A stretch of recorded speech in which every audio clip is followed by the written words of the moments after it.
সপ্তাহান্তে স্বাদ বদল চ্যানেলে আজকে থাকছে বজুরি ট্যাংরার রেসিপি। বন্ধুরা, আমার গলা শুনে নিশ্চয়ই বুঝতে পারছো আমার একটু গলায় ঠান্ডা লেগে খুব সমস্যা হয়েছে।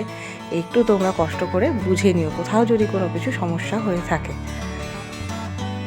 প্রথমে বজুরি ট্যাংরাগুলো ভালো করে ধুয়ে নিয়ে নুন হলুদ মাখিয়ে নিলাম।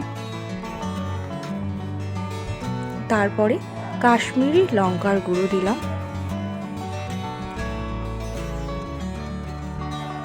তারপর 1 চামচ ধনে গুঁড়ো ও হাফ চামচ জিরে গুঁড়ো দেব।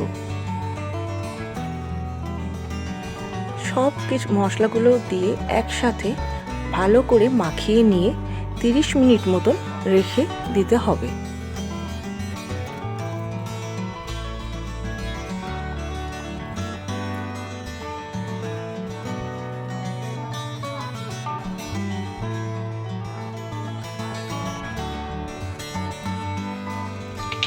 এবার কড়াইতে তেল দিয়ে তেল গরম হলে তার মধ্যে পরিমাণ মতন কালো জিরে দিলাম এবং সরু করে কুচিয়ে রাখা আলু এবং একটা মিডিয়াম সাইজের পেঁয়াজ কুচো করে নিয়ে তার মধ্যে দিয়ে দিলাম। এবারে পরিমাণ মতন লবণ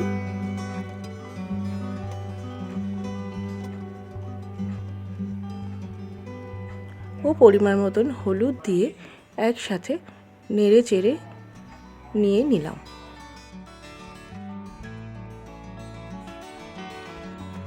তারপর আলু ও পেঁয়াজটা ভাজা ভাজা হয়ে গেলে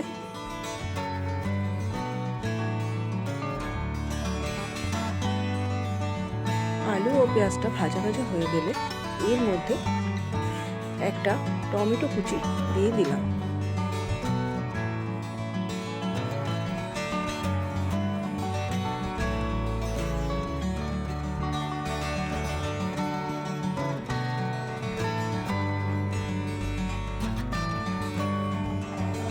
এবার ম্যারিনেট করে রাখা বজুরি ট্যাংরাগুলো এর মধ্যে দিয়ে দিলাম।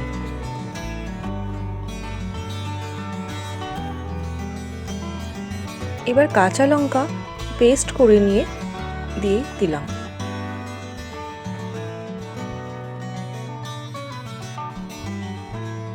তারপর সব কিছু ভালো করে একসাথে নাড়াচাড়া করে নিতে হবে। তারপর পরিমাণ মতন জল দিয়ে আলু এবং মাছগুলো সিদ্ধ হয়ে গেলে ধনেপাতা কুচি দিয়ে নাবিয়ে নিয়ে গরম গরম ভাতের সাথে পরিবেশন করুন এই বজুরি ট্যাংরার রেসিপি।